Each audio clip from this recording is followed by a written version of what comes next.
Bismillahirrahmanirrahim. Assalamualaikum warahmatullahi wabarakatuh. Alhamdulillah rabbil alamin wa bihi nasta'in wa ala umuri dunya wassalatu wassalamu ala asyrofil anbiya'i wal mursalin wa ala alihi wa sahbihi ajmain amma ba'du. Pada yang terhormat Bapak Kepala Sekolah Bapak Agung Aji Gumelar MPD, pada yang terhormat Wakil Kepala Sekolah Ibu Yanti Surisyanti SPD, Bapak Ibu Guru SMKN 1 Kabupaten Tangerang yang mengikuti kegiatan ini.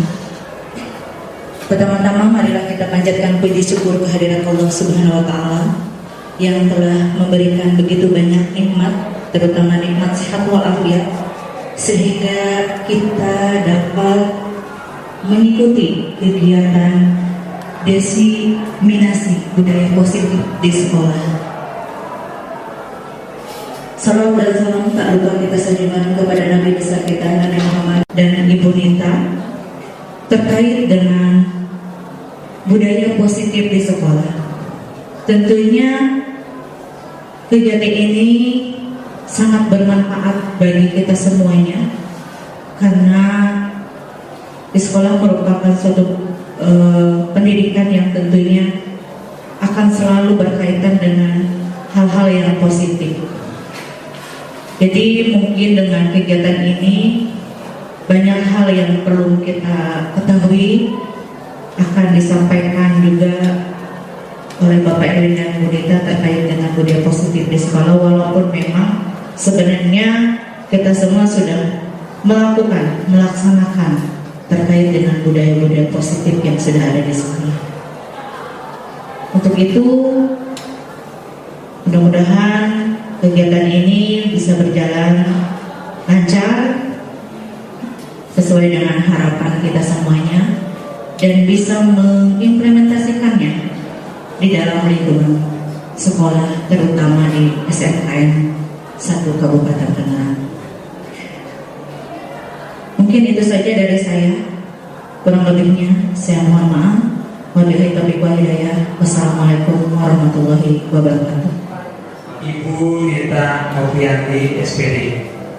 Pada Ibu Nita Novianti SPD, kami lakukan di sana. Baik, terima kasih Pak Erwin atas waktunya. Terima kasih juga saya ucapkan kepada Bu Yanti sudah menyempatkan waktu untuk mewakili Bapak Kepala Sekolah yang kebetulan berhalangan hadir. Saya sebelum memasuki materi yang pertama, mungkin kita awali dengan ice breathing aja dulu ya Bapak Ibu. Kayaknya tegang banget ya hati. Karena kan siapa nih? Oke. Santai aja ya Bapak Ibu.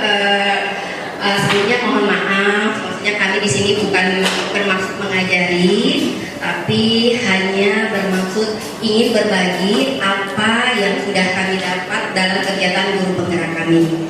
Kemudian ini juga termasuk salah satu tugas, jadi memang wajib harus disampaikan. Mohon maaf kalau nanti misalnya ada salah-salah kata, namanya kami juga masih belajar. Terus kemudian mohon maaf juga kalau nanti saya batuk-batuk karena kebetulan lagi batuk ya Bapak Ibu ya. Oke, breathing-nya tujuh, dirayu, atau mungkin keluarkan dalil atau gimana? Boleh terserah Bapak Ibu. Yang penting gimana caranya bisa membuka atau tahu apa sih benda berharganya Miss Nova atau benda berharganya Miss Un gitu ya. Oke, nah saya akan membagikan kertasnya. Silahkan ditulis, kemudian nanti bisa kita coba.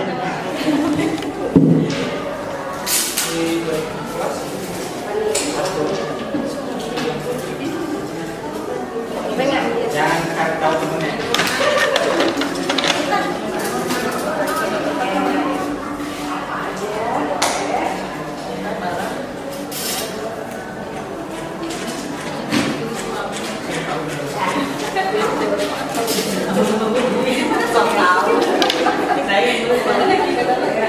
Oke, sudah bisa ditulis. Kemudian kalau sudah ditulis bisa dilipat dan digenggam. Kemudian tugas guru yang satunya adalah membujuk atau mungkin ngapain, pokoknya gimana caranya sih kita mau ngasih tahu apa yang dia tulis gitu. Kalau gitu dulu ya, udah gini ntar usahanya kurang, udah tahu soalnya jawabannya apa nih. Isnova. Oke, Bapak Ibu, waktunya hanya 30 detik saja, silakan.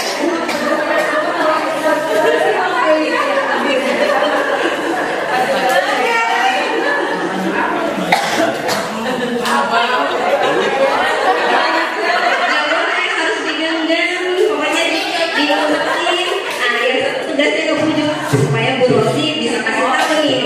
Tinggal Bu Wiwin ya, siapa nih supaya Bu Rosi kasih tahu. Ayo. Hasil membujuk mereka untuk menjawab atau dimimpinya terserah. Pokoknya bebas. Maunya gimana caranya supaya dibukain? Iya betul. Intinya temannya kasih tahu gimana bisa. Boleh sampai waktunya habis. Berhasil atau tidak terserah. Waktunya 1 menit. 30 detik tadi saya bilang ya.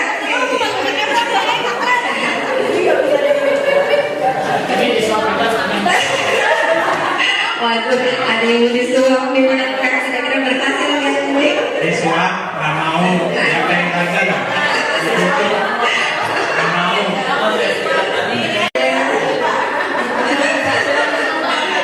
Ada yang udah masuk, ada yang berhasil nggak nih membujuk? Apa pada pelit semua ini?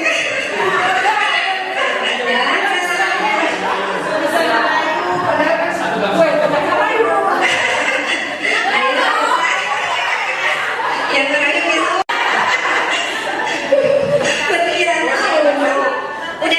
udah dikasih tahu.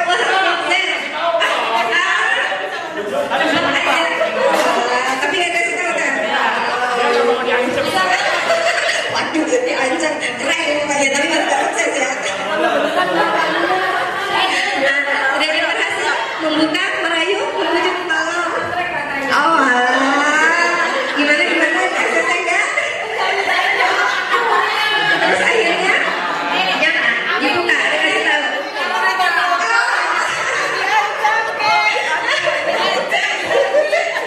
Oke, waktunya habis ya. Udah ada nih. Waduh, besok masih belum ngerayu.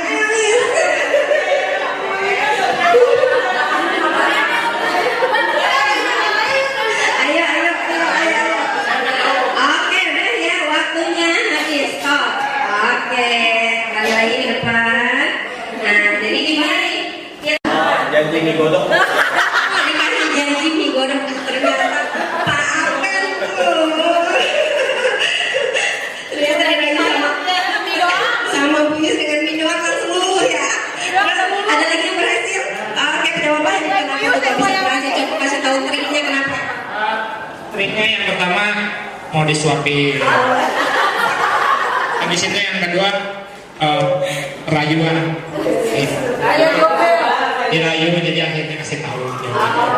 Yang rayu siapa? Buat saya. Ya dirayu. Padahal rayunya gampang 1 tambah 1 tapi dia udah luluh. 1 tambah 1. Jawabannya handphone. Ya. Oh iya, tadi kalau Pak Apen apa nih benar berharga ya Bu Yus? Waktu. Karena waktu sih berharga ya, soalnya nggak bakal bisa terulang lagi itu. Oke, nah yang nggak terbuka ada nggak nih? Miss Nova nih kayaknya nggak terbuka ya. Sampai nggak bisa ngerayu kenapa coba Miss? Sampai Miss nggak mau buka kenapa? Karena dia tidak bisa merayu. Ternyata rayuan Miss kurang. Saja kurang gombalnya katanya. Oke, kalau Bu ini sama Bu Rosi berhasil kan Bu? Enggak. Kenapa tuh? Kenapa? Mintanya anggrek, kan anggreknya pada mati ya, kering, jadi susah, tidak bisa memenuhi. Ternyata ada syaratnya kata Bu Rosi. Kalau mau saya kasih dia harus kasih anggrek. Ternyata anggreknya dia tetap nggak mau membuka ini. Alasannya juga banyak. Disuruh ternyata nggak berhasil merayu Miss Nova. Kata Miss Nova kurang effort, rayuannya kurang gombal. Terus tuh Bu Rosi ternyata syaratnya kalau mau dibuka aplikasi anggrek, ternyata anggreknya nggak berhasil. Jadi ternyata ada banyak alasan gitu dari luar yang mengakibatkan bahwa ternyata pendirian kita itu bisa berubah atau tidak, ya kan? Nah, kita selama ini kita meyakini bahwa apa yang kita lakukan itu kebanyakan dipengaruhi oleh motivasi dari luar, seperti tadi, karena dia merayu, karena dia begini, karena dia begitu. Tapi sebenarnya Bapak Ibu, bukan itu penyebabnya, ya. Jadi dari S-breeding ini yang dapat aja gitu, atau enggak, walaupun seperti apa wujud rayunya, kalau kita nggak punya niat gitu ya, mau kasih lihat dia nggak bakalan kita kasih lihat gitu. Jadi intinya itu tergantung niat kalau kata kita. Nah, kalau bahasa dalam pendidikannya itu adalah tergantung motivasi kita dari dalam, mau kasih lihat apa enggak sih gitu. Jadi tidak tergantung dari wujudan dari luar gitu. Bisa dipahami? Bisa ya.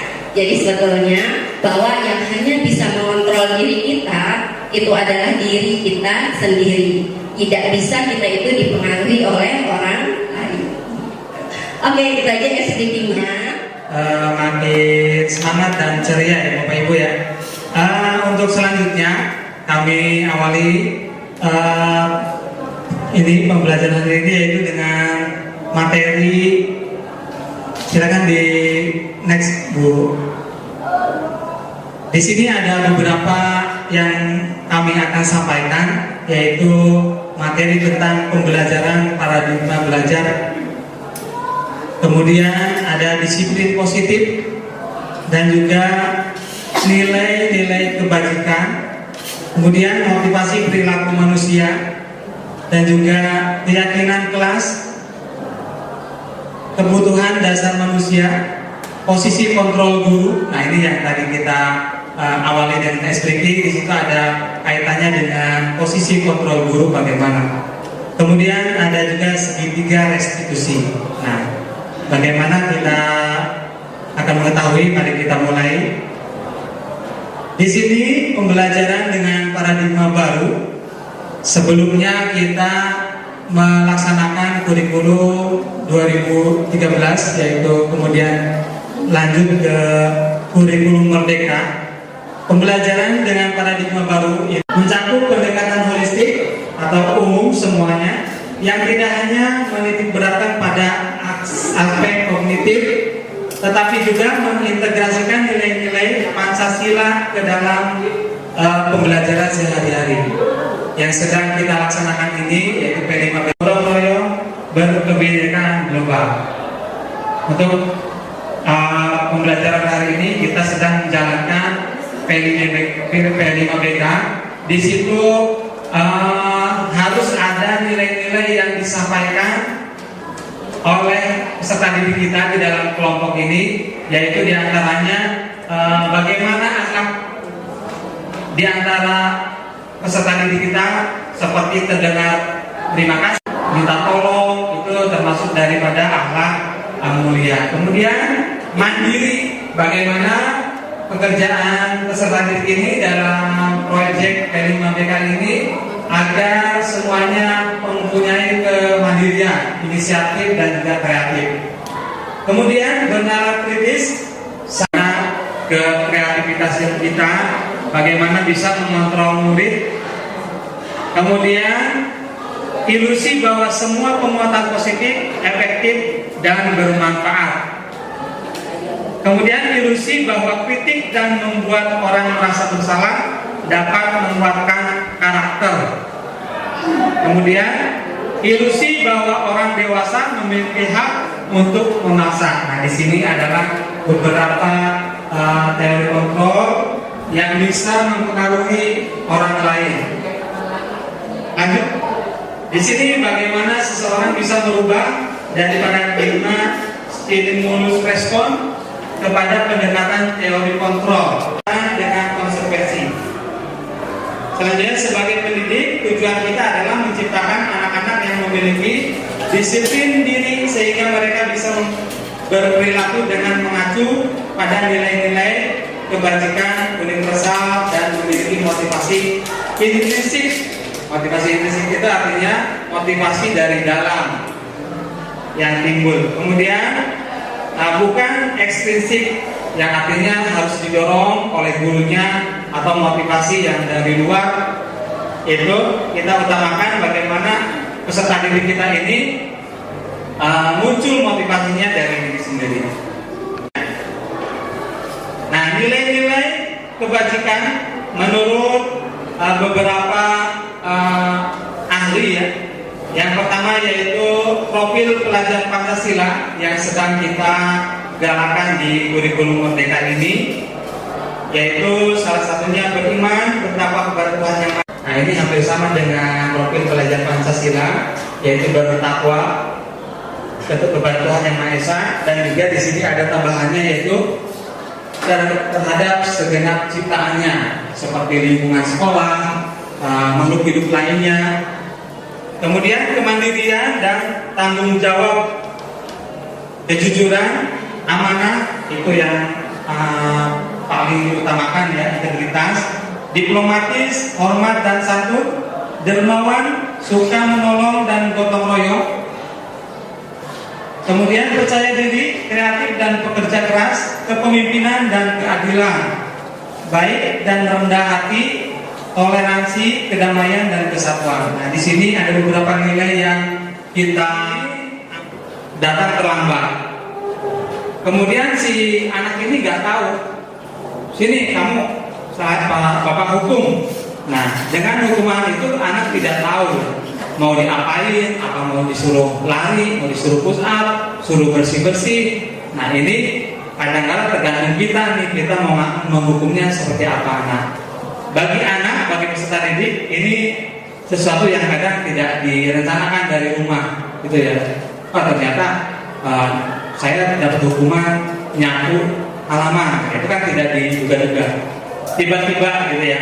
Kemudian murid tidak tahu apa yang akan terjadi tadi ya, seperti itu. Tahu-tahu gara-gara telat, kemudian saya tiba-tiba dihukum lari mengelilingi lapangan misalkan. Kemudian bersifat satu arah. Nah, hukuman ini adalah sifatnya satu arah. Misalkan dari guru memberikan hukuman kepada peserta didik tanpa ada konsekuensinya. Tanpa ada pendapat dari murid apakah mau terima atau tidak. Nah, ini biasanya seperti itu.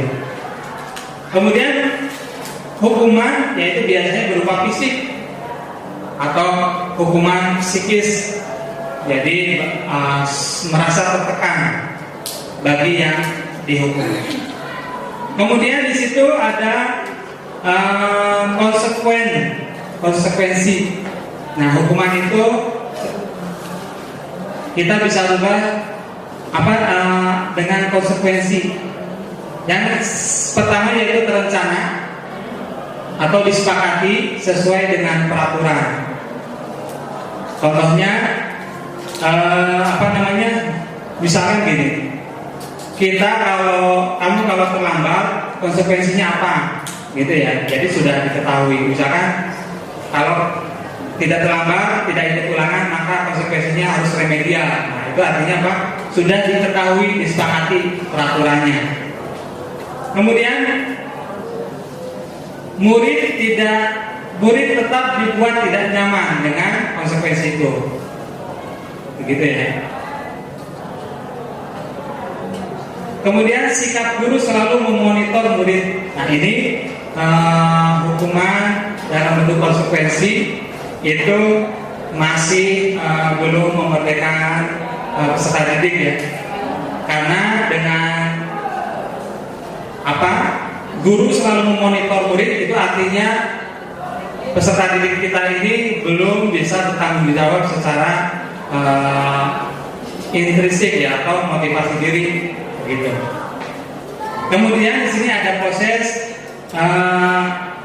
restitusi, proses menciptakan kondisi bagi murid untuk memperbaiki kesalahan. Nah, di sini ketika ada siswa melakukan kesalahan, bagaimana supaya anak ini mengakui dan menerima bahwa dia salah, begitu. Nah, kemudian setelah itu bagaimana memperbaikinya, yaitu dengan mencari solusi dengan kesepakatan bersama. Nah, baru di situ akan menerima bahwa dia itu adalah melakukan kesalahan. Kemudian proses kolaborasi yang mengajarkan murid untuk mencari solusi. Nah, di sini ketika anak ini melakukan kesalahan, bagaimana solusinya agar dia tidak diulangi lagi kesalahannya. Nah, seperti itu. Baik, di sini ada sebuah keyakinan kelas. Apa itu keyakinan kelas? Mengapa keyakinan kelas? Mengapa bukan peraturan kelas? Nah, di sini ada beberapa perbedaan yang sudah kami pelajari dan juga dicocokkan di dalam peraturan sekolah ini. Lanjut. Nah, di sini ada bagaimana pembentukan keyakinan kelas. Jadi keyakinan kelas itu adalah penggantinya peraturan kelas ya, Bapak Ibu. Nah, di sini keyakinan kelas itu bersifat abstrak,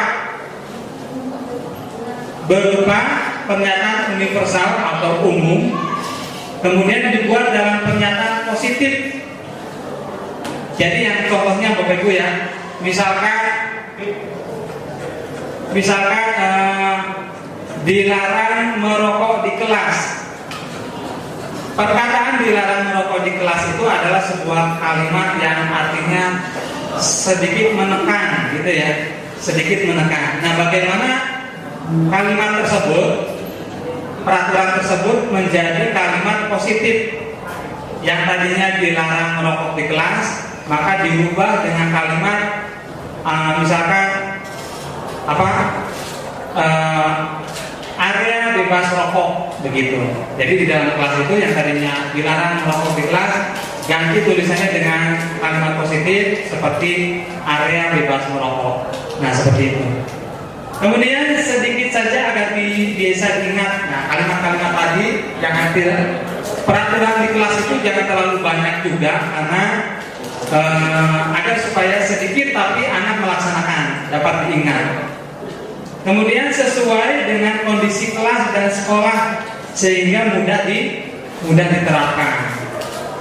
Seperti misalkan kondisi kelas, yaitu dengan bagaimana kebutuhan di kelas ini, seperti itu disepakati. Kemudian semua warga sekolah atau warga kelas dilibatkan saat membuat keyakinan kelas. Jadi peraturan kelas ini yang tadinya peraturan, kita ambil peraturannya apa saja. Setelah itu dirubah dengan kalimat positif. Setelah diambil positif, nah ini peraturan ini bukan gurunya Bapak Ibu ya, bukan guru yang membuat, bukan sekolah yang membuat, tapi ini adalah sebuah kesepakatan bersama antara peserta didik dan juga guru, begitu. Contohnya misalkan datang tepat waktu, itu misalkan bagaimana sepakat, maka disitulah kita tulis datang tepat waktu.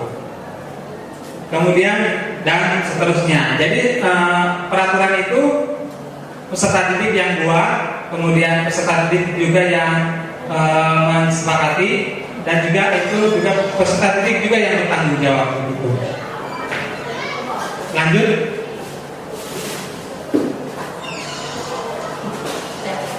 Itu sudah ya, tentang bagaimana kontrol diri manusia ya, motivasi dari internal dan juga eksternal, dan juga tentang peraturan yang kita rubah bagaimana supaya peserta didik kita ini terlibat dalam pembuatan keyakinan kelas, sehingga dengan keyakinan kelas itu peserta didik merasa bertanggung jawab apa yang sudah dibuat dan juga disepakatinya. Mungkin itu yang bisa saya sampaikan. Untuk materi selanjutnya akan disampaikan oleh Ibu Dita Oprianti SPD. Kami persilakan. Baik, terima kasih Pak Erwin. Nah, itu sudah kita katakan bahwa siswa kita tersebut sudah memiliki sifat disiplin, ya nggak Bapak Ibu, ya kan? Nah, padahal ada banyak pengertian disiplin yang lainnya. Nah, kalau menurut para ahli, disiplin itu adalah belajar. Nah, kemudian kalau menurut Ki Hajar Dewantara, disiplin itu yang dimaksud adalah disiplin diri. Apa itu disiplin diri? Disiplin diri itu adalah disiplin yang dimiliki oleh seseorang dengan dilandasi oleh motivasi intrinsik. Nah, apa tadi itu motivasi intrinsik? Iya, motivasi yang dimiliki oleh siswa tersebut, tapi dari dalamnya, bukan dipengaruhi dari luar seperti peraturan tadi gitu.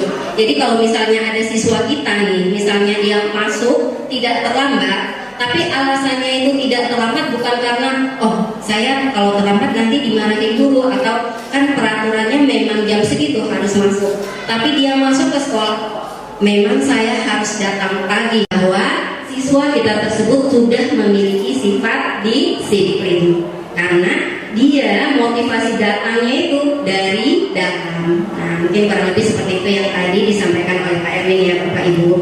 Atau kadang-kadang kita juga ya sama kayak di Jakarta itu kan, kalau misalnya kita buang sampah sembarangan ada dendanya kan ya, sebesar 500.000 kalau nggak salah. Nah, kira-kira nih kalau kita lagi ada di Jakarta, kita buang sampah pada tempatnya, itu alasannya apa? Apakah karena waduh kalau saya buang sampah sembarangan nanti kena 500.000 gitu. Nah, kalau alasannya itu berarti kita buang sampah di tempatnya itu hanya patuh, berarti kita tuh baru patuh. Nah, tapi kalau misalnya alasannya saya buang sampah pada tempatnya karena supaya lingkungan tetap bersih, supaya lingkungan sehat. Nah, baru kalau kita seperti kebutuhan dasar manusia. Jadi Bapak Ibu, bahwa dalam kehidupan kita pasti memiliki kebutuhan ya. Nah, kebutuhan dasar manusia itu dikelompokkan menjadi 5. Yang pertama adalah survival atau kebutuhan bertahan hidup. Kemudian yang kedua adalah belonging, bahasa Inggris ya, mudah-mudahan dapat menyebutnya ya Miss. Nah, belonging kurang lebih ingin dicintai atau ingin diterima. Kemudian yang ketiga adalah fun.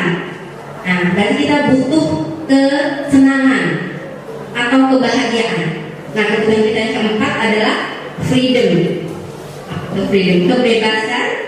Kemudian yang terakhir adalah power atau penguasaan. Jadi ada 5 kebutuhan yang dibutuhkan oleh manusia dalam hidup. Seperti itu tadi, yang pertama bertahan hidup, kemudian ingin dicintai, kesenangan, kebebasan, dan kekuatan atau penguasaannya. Oke, nah di sini kalau kita lihat, saya rasa udah pada paham ya, kebutuhan apa aja sih Bapak Ibu yang kita butuhkan untuk bertahan hidup, atau siswa kita untuk bertahan hidup? Udah pasti lah ya, makan, terus apa lagi? Minum, kemudian pakaian, atau kalau kita ringkas mungkin sandang, papan, pangan yang paling utama ya. Nah, kurang lebih seperti itu. Nah, yang kedua yaitu kebutuhan akan kasih sayang dan rasa diterima. Jadi Bapak Ibu, kita pasti senang dong ya disayang, terus diterima ketika kita bergabung pada sebuah komunitas. Nah, siswa kita juga sama Bapak Ibu, ya. Dia juga ingin sekali dicintai, disayang sama kita mungkin gurunya dan sama teman-teman di sekelilingnya. Kadang-kadang kan kita rasa diterima di lingkungan kelas itu belum terpenuhi, atau kebutuhan dia akan rasa dicintai juga belum dipenuhi. Nah, itu salah satu contohnya ya. Nah, kemudian yang ketiga adalah penguasaan gitu ya. Nah, penguasaan ini biasanya adalah ditujukan siswa-siswa kita untuk anak-anak yang aktif gitu ya, atau yang berprestasi, karena mereka ingin menunjukkan saya bisa loh ya, saya mampu loh. Nah, mereka ingin seperti itu. Kadang-kadang kan kita kalau misalnya pada saat MPLSD kan baru semua muridnya, kita butuh seseorang untuk jadi danton. Nah, kadang kita suka bertanya nih, siapa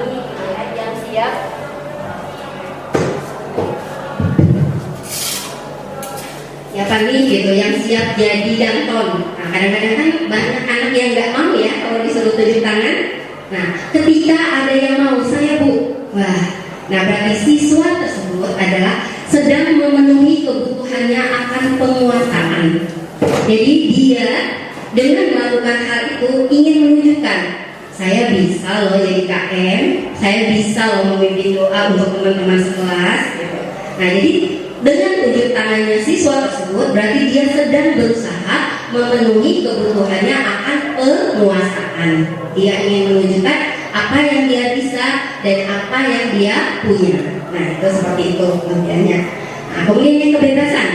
Nah, kebebasan jelaslah kita pasti senang ya akan kebebasan. Nah, siswa-siswi kita juga sama Bapak Ibu. Ketika mereka belajar di kelas itu mereka juga kadang-kadang butuh rasa kebebasan. Nah, cuma kadang-kadang kebebasan yang mereka inginkan itu terkadang di luar dari peraturan kelas atau keyakinan kelas yang kita sepakati. Ya, kadang-kadang dia sampai pengen bebasnya duduk. Insya Allah dia akan merasa senang. Harapannya apa? Ketika dia merasa aman, nyaman, senang, maka motivasi belajarnya itu akan tumbuh dari dalam, bukan dari luar. Artinya, aduh saya nyaman di sini gitu, ya, enak nih buat belajar. Mudah-mudahan nanti apa yang diajarin ibu guru bisa saya terima dengan baik. Nah, dengan udah berpikir, nanti kalau kita misalnya menghadapi situasi seperti Bu Ahmad, apa sih yang akan kita lakukan? Kemudian menurut Anda, kira-kira apa alasan Doni melakukan itu? Nah, kira-kira Bapak Ibu, kalau kita ketemu kasus seperti ini, apa sih yang akan kita lakukan pertama kali? Apa Pak Hagli? Yang pertama, yang jika ada situasi seperti ini, yang pertama adalah menanyakan dulu, atau bisa kita cari dulu apa sih si Doni ini nilai pengalamannya. Jadi kita tidak langsung menghukum, menjudge, tapi mencari tahu asal-muasal atau perkaranya kenapa sih. Misalkan dia di rumahnya memang tidak dibekali uang oleh orang tuanya, kemudian juga orang tuanya apa ya, tidak menyiapkan bekal untuk dia. Akhirnya dia karena tidak membawa uang atau tidak membawa bekal, akhirnya kita akhirnya Doni meminta secara paksa kepada teman-temannya. Kemudian juga setelah itu, setelah kita mencari tahu kenapa alasan Doni melakukan hal tersebut, maka kita menyampaikan kepada Doni bahwa hal tersebut mengganggu teman-temannya. Seperti itu. Iya, terima kasih Pak Hanif, bagus banget jawabannya ya. Kayaknya ini udah cocok menempati posisi guru tertinggi nih. Nanti setelah ini kita masuk ke posisi guru ya. Oke. Jadi benar sekali ya Bapak Ibu. Saya juga yakin sebetulnya hanya diwakili sama Pak Hanif ya. Kalau saya tanya satu-satu, kita sebagai guru ketika menghadapi posisi ini pasti akan melakukan seperti yang dikatakan sama Pak Hanif, yaitu memanggil siswa tersebut untuk mengetahui apa sih alasannya Doni melakukan hal seperti itu. Nah, sekarang kira-kira nih kalau sudah dipanggil, ada yang tahu nggak? Tadi kan alasannya ada banyak ya, ada banyak kemungkinan. Misal nih ya, misal si Doni ketika dipanggil nih, sama seperti yang dikatakan oleh apa sih kamu mencontek, gitu ya. Jadi kita memberikan pertanyaan-pertanyaan. Kemudian dia akan jawab misalnya, saya tadi malam nggak belajar Bu, kalau saya nggak nyontek nanti nilai saya kecil lagi, nanti saya remedial gitu. Oke, kemudian kita tanya kembali, menurut kamu kira-kira apa yang sudah kamu lakukan itu dengan mencontek udah benar atau tidak? Nah, jadi kita jangan kamu ingin contek gitu ya. Pasti dia akan menjawab kalau punya hati nurani ya Bapak Ibu. Tidak Bu. Nah, kemudian kita tanya lagi, kira-kira keyakinan kelas yang mana sih yang sudah kamu langgar dengan apa yang sudah kamu lakukan tadi? Kalau saya mencontek Bu, berarti saya sudah melanggar keyakinan saya tidak jujur, bohong. Jadi kalaupun nanti ternyata jawaban saya hasilnya 100, tapi sebetulnya itu tidak menggambarkan saya Bu, itu dapat saya nyontek sih. Nah, kira-kira seperti itu ya Bapak Ibu. Mungkin apa lagi yang bisa kita tanyakan? Nah, kira-kira kedepannya supaya kamu bisa memperbaiki kesalahan yang sudah kamu buat, apa sih yang akan kamu lakukan? Kedepannya saya nggak akan mencontek lagi deh Bu, kalau ujian nanti saya belajar. Nah, kalau sudah seperti itu ya Bapak Ibu, berarti jawaban-jawaban anak yang muncul itu kan bukan karena pengaruh kita ya. Jadi tugas kita itu hanya menuntun siswa kita tersebut supaya bisa menumbuhkan motivasi internalnya. Sehingga kalau motivasi internalnya itu tumbuh, maka diharapkan bahwa dia nanti kedepannya bisa menjadi pribadi yang baik gitu, pribadi yang berkarakter seperti yang kita impikan. Nah, kurang lebih seperti itu ya Bapak Ibu. Nah, selanjutnya itu adalah materinya. Oke, sebelum kita masuk ke materi berikutnya berarti. Nah, sekarang kalau misalnya ada kalimat-kalimat seperti ini Bapak Ibu, kira-kira sudah bisa menebak nggak? Kalau misalnya saya kecewa sekali dengan kamu. Nah, kira-kira kalau kita mengucapkan ini, kita masih berada di posisi yang mana nih kira-kira Bapak Ibu? Yang pertama, apakah penghukum? Apa Bu Rosi? Membuat rasa bersalah. Itu yang lain, apakah sepakat atau punya jawaban yang lain? Iya betul ya, karena kata kuncinya ada di mana? Kecewa ya. Kecewa, guru saya kecewa. Nah, jadi apabila kita mengucapkan seperti ini, maka ini masih kategori kita sebagai seorang guru yang berada pada posisi pembuat rasa bersalah. Nah, kalau untuk kalimat yang kedua, kamu tidak pernah benar melakukannya, ya kan? Kira-kira kalau kita mengucapkan ini, kita masih berada di posisi yang mana ya Bapak Ibu? Kamu tidak pernah benar, apa Pak? Ya, bagaimana yang lain? Sepakat dengan Pak Hadim, katanya penghukum. Kamu ini tidak pernah benar melakukannya. Sepakat? Sepakat ya. Alhamdulillah ya, betul. Bahwa kamu tidak pernah benar melakukannya. Benar-benar ya. Kita masih kategori penghukum.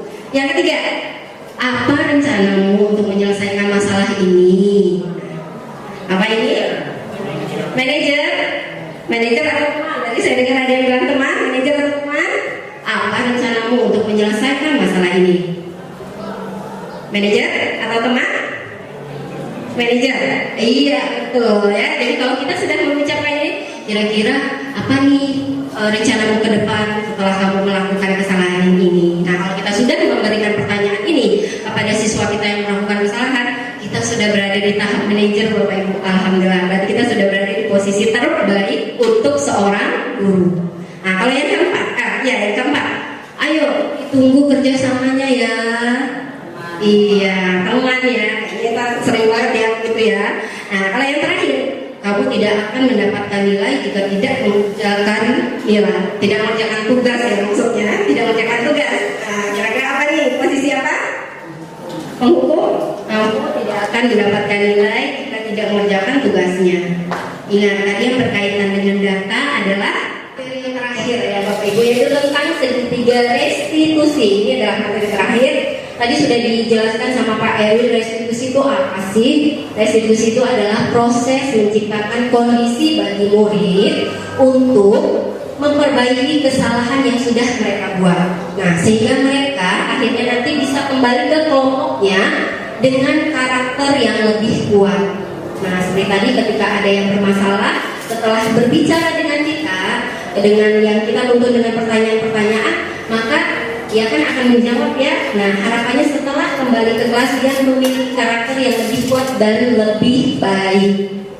Nah, di segitiga restitusi ini itu adalah bagaimana kita melakukannya itu adalah suatu proses dialog. Jadi bisa kita jalankan dengan melakukan dialog antara guru dan murid tadi ya yang melakukan kesalahan.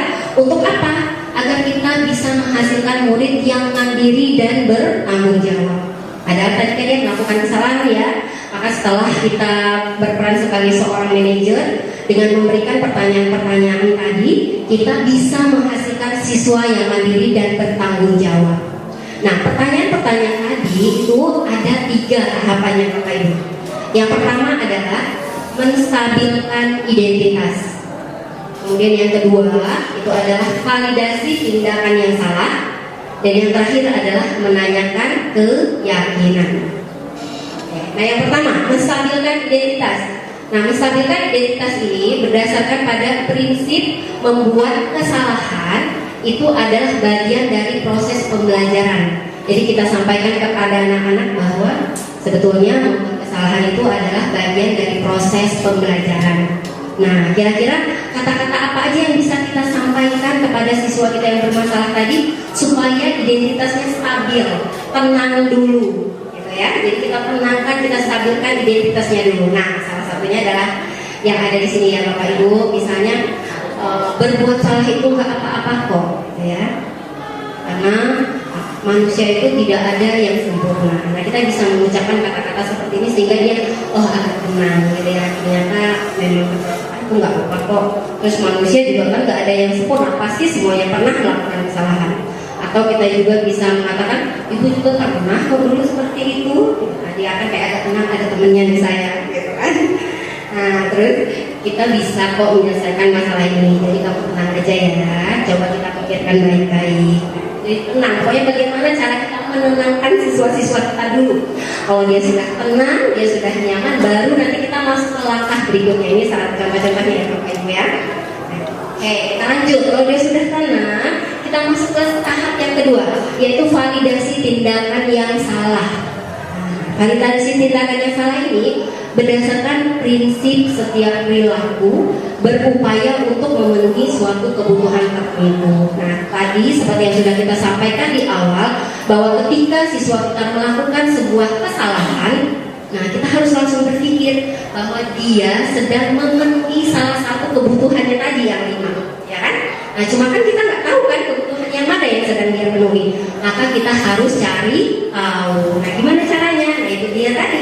Kita melakukan komunikasi yang baik. Nah, ini ada di tahapan yang kedua, yaitu validasi tindakan yang salah. Nah, kira-kira pertanyaan-pertanyaan seperti apa yang bisa kita sampaikan sehingga menuntun siswa tersebut untuk bisa memberitahu kita, gitu, kenapa dia melakukan hal tersebut. Contohnya seperti ini. Setelah kita tanya, kenapa sih kamu ini? Nah, dia kan menunjukkan alasannya. Kita masih membela dia, padahal kamu bisa melakukan yang lebih buruk kan? Tapi ternyata kamu gak memilih itu.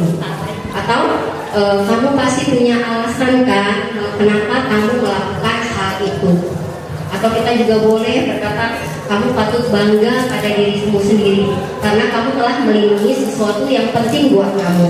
Nah, kapan kita bisa mengatakan seperti ini? Contohnya tadi seperti anak yang mencontek, Bu, saya tadi mencontek, maaf karena saya takut nilai saya jelek, saya nggak belajar. Artinya nilai positif yang bisa kita ambil bahwa dia masih menganggap bahwa belajar itu penting dan harus mendapatkan nilai yang terbaik. Gitu. Makanya kita sampai ini, kamu patut bangga kok pada kamu, ternyata kamu masih melindungi sesuatu yang kamu anggap penting. Hanya saja cara dia memenuhi kebutuhannya salah ya, dengan cara-cara yang negatif ya mulai protes. Nah, itu yang akan kita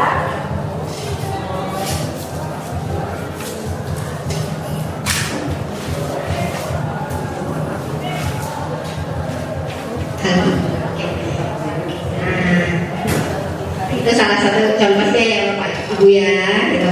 Mic-nya mohon maaf ya banyak trouble. Oke, kita lanjut ke tahap yang terakhir Bapak Ibu, yaitu menanyakan keyakinan. Jadi setelah kita menstabilkan identitasnya, kemudian kita sudah memvalidasi kesalahannya, ya kan, memvalidasi kesalahannya, maka yang terakhir adalah menanyakan keyakinannya. Nah, menanyakan keyakinan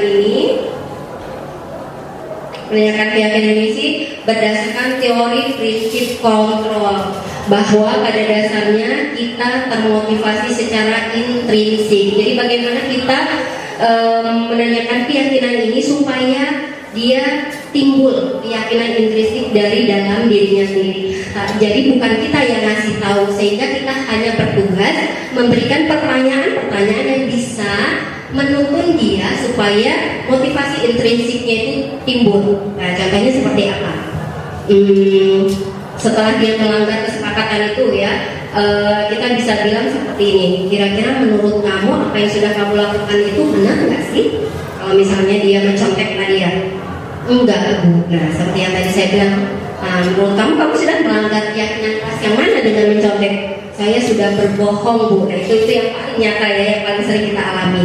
Nah, atau bisa kata-kata seperti ini, apa yang kita percaya sebagai kelas atau keluarga, tergantung konteks ya Bapak Ibu ya. kemudian apa nilai-nilai umum yang telah kita sepakati, kemudian apa bayangan kita tentang kelas yang ideal gitu. Kalau nyontek boleh nggak sih, atau kamu mau jadi orang seperti apa gitu ke depannya. Nah kalau kita tanya seperti ini kan mungkin dia pasti ingin menjadi sesuatu yang baik kan ya. Jadi kalau dilakukan dengan mencontek nggak cocok, nggak bakal menjadi pribadi yang baik. Nah kira-kira sepertinya materi kita udah selesai nih Bapak Ibu. Dari tadi yang Pak Erwin sampaikan itu tentang budaya positif, kemudian yang saya sampaikan juga ada 3 materi, yaitu tentang kebutuhan dasar, posisi kontrol, dan segitiga restitusi. Mudah-mudahan apa yang kami sampaikan bermanfaat ya Bapak Ibu ya. Mudah-mudahan bisa menambah wawasan paling tidak, sehingga bisa kita terapkan nanti ke depannya.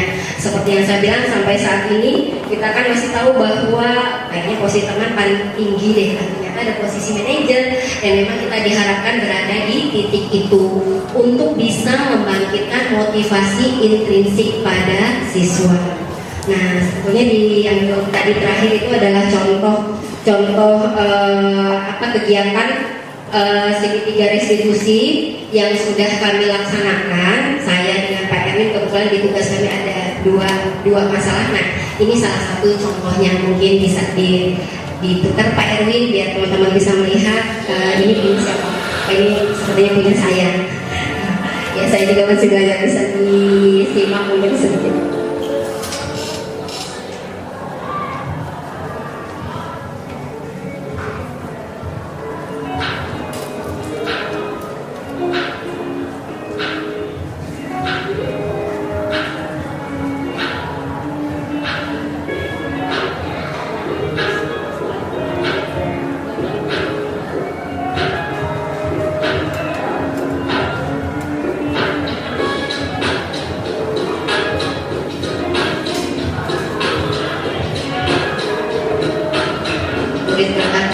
Di sekolah kita masih berkata kasar, masih sering ya Bapak Ibu. Jadi ini emang kasusnya yang saya ambil nyata itu ya, bahwa anak-anak masih suka berkata kasar kalau di kelas.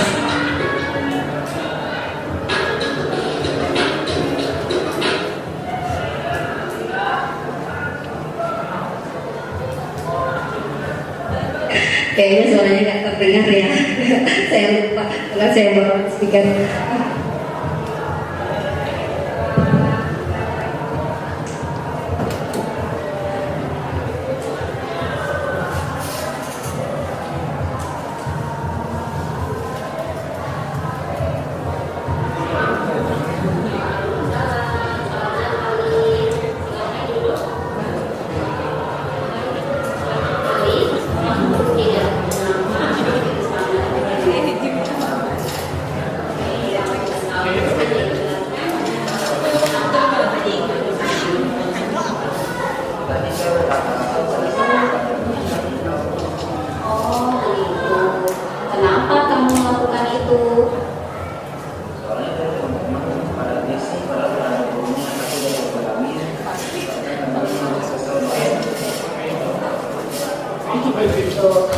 Oke, Ibu juga pasti akan marah jika seandainya Ibu berbicara ternyata tidak didengarkan oleh teman-teman. Jadi Ibu bisa memahami apa yang Alif rasakan. Kamu boleh kok merasa seperti itu, Alif. Oke. Kemudian pada saat itu Alif melakukan apa? Ya, saya marah apa yang saya. Wajarlah kamu melakukan itu karena kamu mempertahankan sesuatu yang kamu anggap penting buat kamu. Untung kamu tidak melakukan hal-hal yang lebih gegabah lagi. Kamu hanya berkata kasar aja kan ya? Ya, kalau saya udah kesal banget. Oke, ya itu sudah pasti kamu merasa kesal. Kamu tapi hebat loh, Liv, ternyata masih bisa menahan emosi kamu. Iya, betul sekali. Setiap manusia pasti ingin sekali dihargai oleh orang lain. Akan tetapi untuk mewujudkan hal itu, alangkah baiknya jika kita menggunakan cara-cara yang lebih baik lagi, ya kan? Benar nggak? Oke. Nah sekarang nih ya, menurut Alif nih, jika kita berkata kasar kepada teman kita nih, kira-kira itu sudah sesuai tidak dengan keyakinan kelas yang sudah kita sepakati bersama?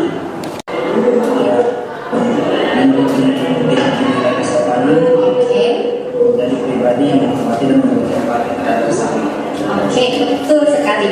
Nah, menurut kamu bagaimana rasanya jika menjadi orang yang seperti itu? Saya merasa senang dan bangga karena bisa menjadi pribadi yang Alif, Ibu berharap nih apa kejadian yang sudah menimpa Alif hari ini bisa Alif jadikan pelajaran yang sangat berharga sehingga membuat Alif kedepannya menjadi pribadi yang lebih baik lagi, gitu. Ya, kira-kira bisa? Bisa. Oke, kalau begitu Alif boleh kembali ke kelas. Ibu ucapkan terima kasih karena sudah hadir di sini menemui yang bisa menuntun mereka untuk membangkitkan motivasi intrinsiknya atau meningkatkan kesadarannya sehingga akhirnya mereka bisa menjadi pribadi-pribadi yang berkarakter mulia, gitu seperti apa yang kita inginkan. Materi yang sangat kompleks dan juga mudah-mudahan bermanfaat buat kita semua. Mungkin untuk terakhir, barangkali Bapak Ibu ada yang mau bertanya, silahkan. Mungkin Ibu Wiwi, silakan untuk memberikan, barangkali ada pertanyaan. Bismillahirrahmanirrahim. Assalamualaikum warahmatullahi wabarakatuh. Waalaikumsalam.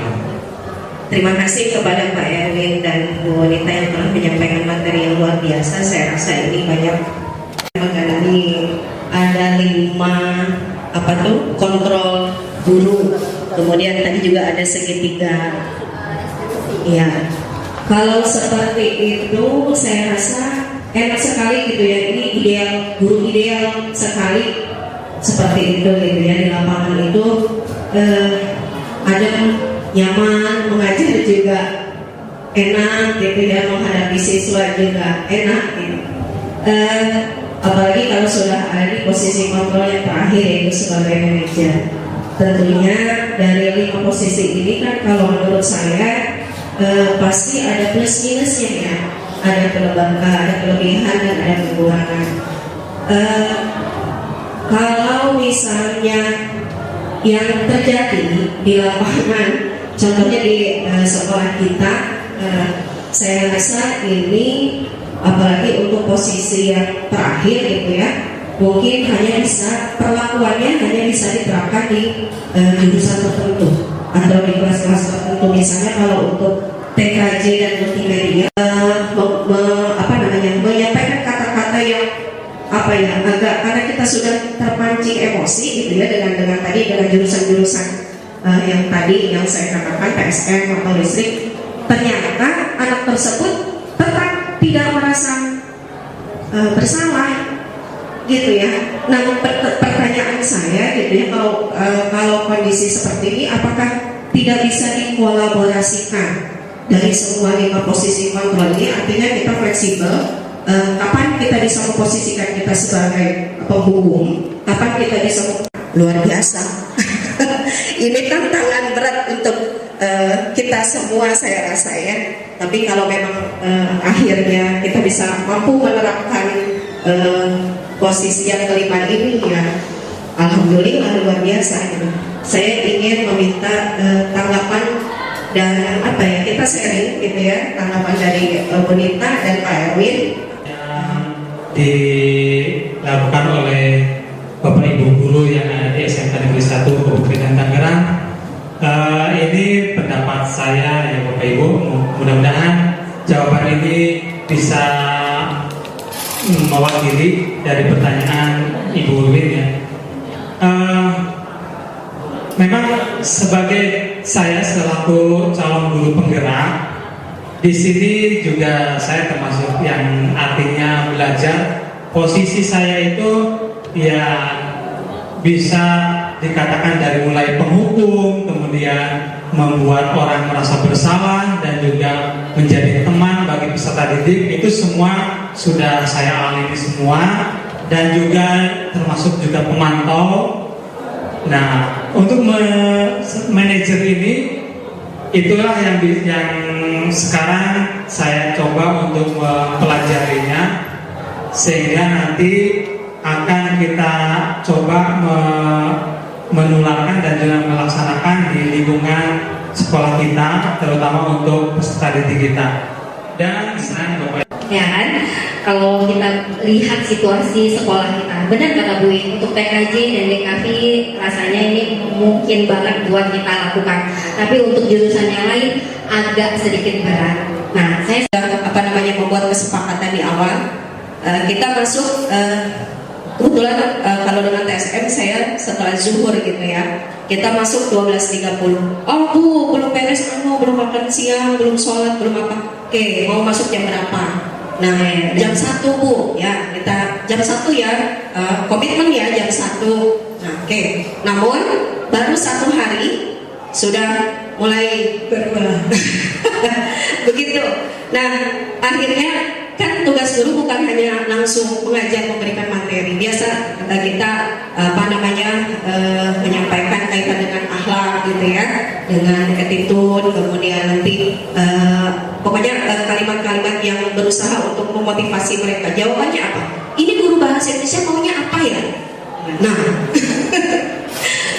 kok malah ngajarnya seperti guru agama? Sebenarnya maunya ibu mau apa ya? Nah, sabar sampai satu ketika akhirnya saya mau bicara apapun luar biasa, sampai hafal kata Bu Ina, oh itu si Anu gitu ya. Dan memang anaknya itu bicaranya pun sampai mengangkat kakinya ke atas ya, tapi memang untuk ditegur berulang-ulang susah. Jadi itu si baterai itu on dari awal mengajar sampai akhir ngecoprak aja. Nah, jadi luar biasa. Iya, kalau saya suruh keluar saya salah, karena anak itu kan butuh belajar. Ya sudah, akhirnya ujung-ujungnya saya cuekin. Sekali 2 kali begitu saja. Dan memang kelas itu kalau diajak untuk berkomunikasi, kemudian kita misalnya mengajar secara teori, nggak akan mempan, masuk telinga kanan keluar telinga kiri. Mungkin itu saya salah ya, karena bukan secara personal gitu ya. Tapi saya sudah laporkan dengan wali kelas, dan ternyata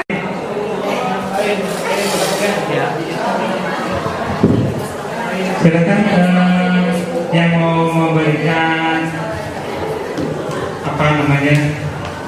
yang refleksi ya, apa yang sudah didapatkan pada hari ini. Bu Rosi, silakan.